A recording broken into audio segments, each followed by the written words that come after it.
What's the evidence for shareholder value in M&A in today's market? Great question.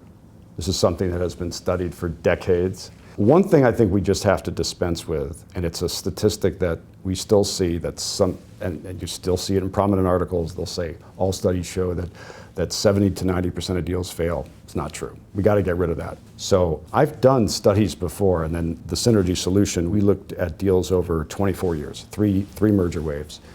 We looked at over $5 trillion of deals, over $1 trillion of premiums. And if you look at it in an announcement, based on what investors tell you, it's about 60% negative, 40% positive. So about 60-40. If you look at it on the one-year returns, it's about 56% negative. So I'd say the number is somewhere between, it's safe to say that it's about a coin flip, somewhere between 50 and 60%, which is a good news, bad news story. And we can go on from here if you want to talk more about the evidence. Yeah. But yeah, so I think that was kind of the starting point of our study, and consistent with the literature, on average, again, we all talk about M&A studies, it's always on average, but on average, acquirers underperform their industry peers by a bit, and it's about 60% negative market reactions, 40% positive. But that's not really the story. Does it really matter if it's 60-40 or 50-50? It's interesting, but at least it's consistent with past literature, at least our findings. Then you get to the issue of market reactions, like, do they matter? And there are still CEOs that say, well, you can't do something big without taking a hit to your share price, or all deals go down an announcement, or market reactions don't matter. And if that's the case, this is where we de-average in the study. If that's the case, if you look at the positive market reactions and track them over time, well, if they didn't matter, they should trend to zero. And the negative market reactions should trend to zero if market reactions didn't matter, and they don't. So we divided reactions into positive and negative portfolios, tracked them over time, and the positive market reaction portfolio stays strongly positive, the negative reaction portfolio stays strongly negative. So market reactions matter. And that's something that financial economists had sort of started to say a long time ago as well. So we're sort of confirming that, but in a popular way, market reactions matter. And then you get to the real story, which I think is most important for practicing executives. And that is, if you start out with a positive market reaction and deliver and persist, we call those persistently positive companies, you do great. And if you start negative and stay negative, if you confirm that initial negative forecast by investors and stay negative, you do pretty badly. There's a 60 percentage point difference, not just 60%, 60 percentage point difference in returns between the persistently positive companies and the persistently negative companies. And while initial positive market reaction doesn't necessarily guarantee success, a negative market reaction, very tough to turn around. About 2/3 of companies that start negative stay negative. And stock deals, it's even worse. It's more like 75%. So, you come out of that, and this is where it's important for executives. When we talk about this with our clients, I think they agree, I'd rather start with a positive market reaction than a negative one. And so if that's true on announcement, think about all the work you have to do before you get there. And that's how important market reactions are, and how announcement day is so connected to the work that came before, or should have come before, and the work that has to come after to deliver. How do you control for that in your planning? Is that positive market reaction, is that something that you prepare for? Is that something that you can sort of spin it so that you're sort of ensuring that you're going to get a positive market reaction? Yeah.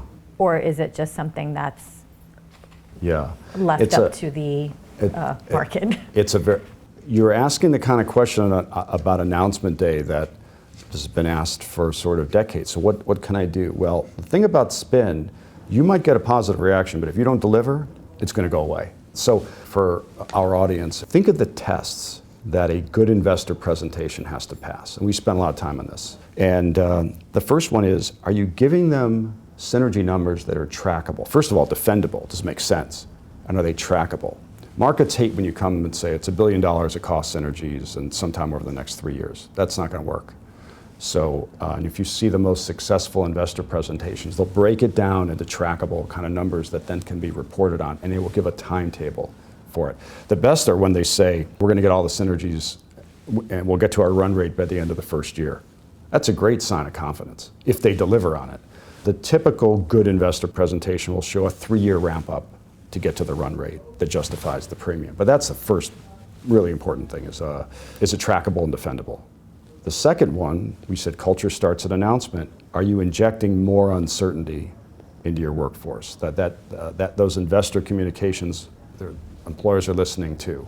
So you have to, to the extent that you can announce new leaders, the extent that you can talk about changes in your operating model, like how you might be going to market different. I'm oversimplifying it a bit, but things where you say, okay, I get a sense what's going on here. Because the most important thing for your employees is you need to calm them. And we have an approach we call calm, spark, inspire. The first thing is you have to calm them. You have to address their concerns. And then the third test is if you capitalize the benefits, does it get you back to the premium? The worst investor presentations, and you just have to wonder how they got out of the boardroom. If you just take the synergy numbers and capitalize it by a cost of capital, it doesn't even get you to the premium. And you look at these deals and how much do you think they drop an announcement? Pretty much the difference between what they said, the capitalized value of what they said, and the premium. So those are the things that, now, to answer those questions, you got to do a lot of work. You got to know in the M&A strategy phase, what is it that I want? What are the assets that are most important across a whole universe of assets? And when I'm doing diligence, it's not just that diligence is about a go or no-go decision.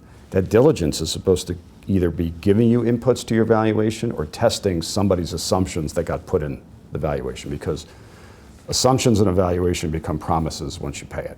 And the other part why diligence is so important is you're doing your early integration roadmap. It's sort of, a catchphrase I use is, post-merger is the wrong time to be doing pre-merger planning. Pre-announcement day, you should sort of have a view, if you're going to have significant cost synergies, what's going to come first? What functions are going to, where's it going to come from? What are the one-time costs? Severance, sunsetting, lease arrangements, all this. When are you going to incur those one-time costs? Are there going to be interdependencies across functions or businesses as you put these things in place? Or how are these going to be phased? Should know that before announcement day. I know we talked about the importance of shareholder value in M&A activity. And I know today the market also looks not just at shareholder value, but they're also looking at customers and they're looking at employees. And that all gets factored in now into overall market value of an organization, for example. So are you seeing that more when it comes to valuing M&A activity? ESG issues and the scores that companies are just like shareholder activism scores, that 10, 15, 20 years ago are important. Now ESG scores are very important. How that impacts market value, that I can't say exactly. I'm still kind of dyed in the wool. Here's what something is worth based on, here's the capital I've employed, here's the charge I'm going to have to take on that capital, and can I achieve that kind of performance? But definitely it's in boardrooms now. It is definitely one of the things that's being considered actively when we look at targets. And our own companies, in our own clients.